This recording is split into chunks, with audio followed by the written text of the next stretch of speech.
Yeah. Know what it is already, your boy D47 out here for real. Handling up business AM/PM, revisiting as much rugby league information as possible. Right now, the 1979 wooden spoon in Australian Rugby League, and so you don't miss any essential rugby league information watching this video all the way through to the end as per usual. So, this time, actually the next two, in fact, next two wooden spoons in Australian Rugby League, very easy ones, very simple ones to go over. North Sydney Bears going to get 979, and then Penrith Panthers going to get 980.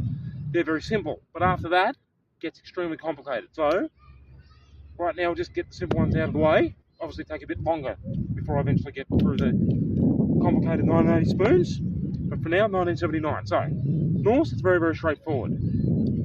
I've said already that at this point in time, throughout the 70s and early 80s, that North, Penrith and Newtown were easily the three least successful teams.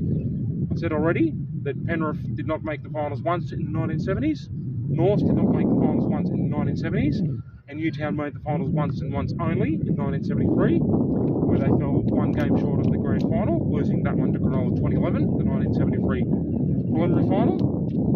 And obviously Newtown also got the 3 consecutive wooden spoons that we did before this. Scroll for this wooden spoon playlist to watch those Newtown wooden spoons if you would like.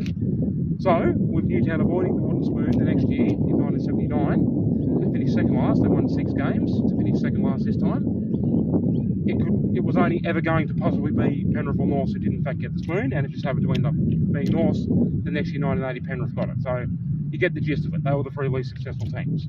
So, North in 1979, from their 22 games, they managed just a measly 2 wins all year, losing the other 20. In attack, they scored 302 points, which is a bit more than the other wooden spoon teams, but their defence was horrible, conceding 547, for and against minus 245 points. Scorers, though, they had one player at least do something for them. The top point scorer, his name was Rod Henniker, and he got 2 tries, 65 goals, a total of 136 points for North, so well over triple figures, which, if you've been watching these videos, you'll know that the wooden spoon teams didn't have players getting over 100 points very often. And the leading try scorers were very poor indeed. The leading try scorer, his name was Alan Shepherd, and he only got 7 tries for North, 7 tries only, and that was still enough for him to be the leading try scorer.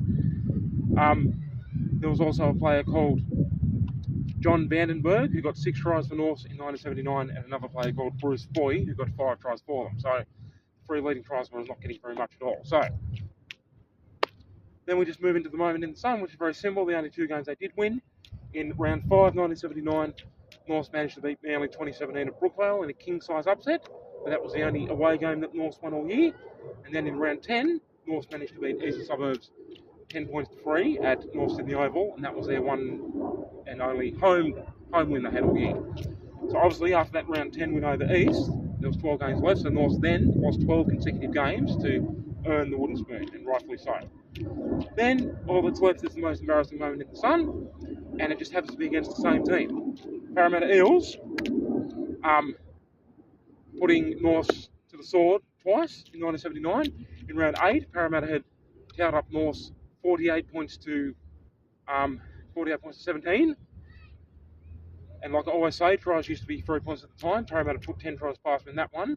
So with 4-point tries, that actually would have been 58 points to 20. And then in round 19, when they met again, this time Parramatta put them to the sword again and beat them 41 points to 3 and put 9 tries past them that time. And with 4-point tries, that would have been 50 points to 4. The 2 most embarrassing moments. All the other games North lost were by considerable margins. Not as big as the 2 losses to Parramatta, but considerable margins nonetheless. So, fairly simple and straightforward in 1979. And like I just said, in 1980, North at least avoided the spoon.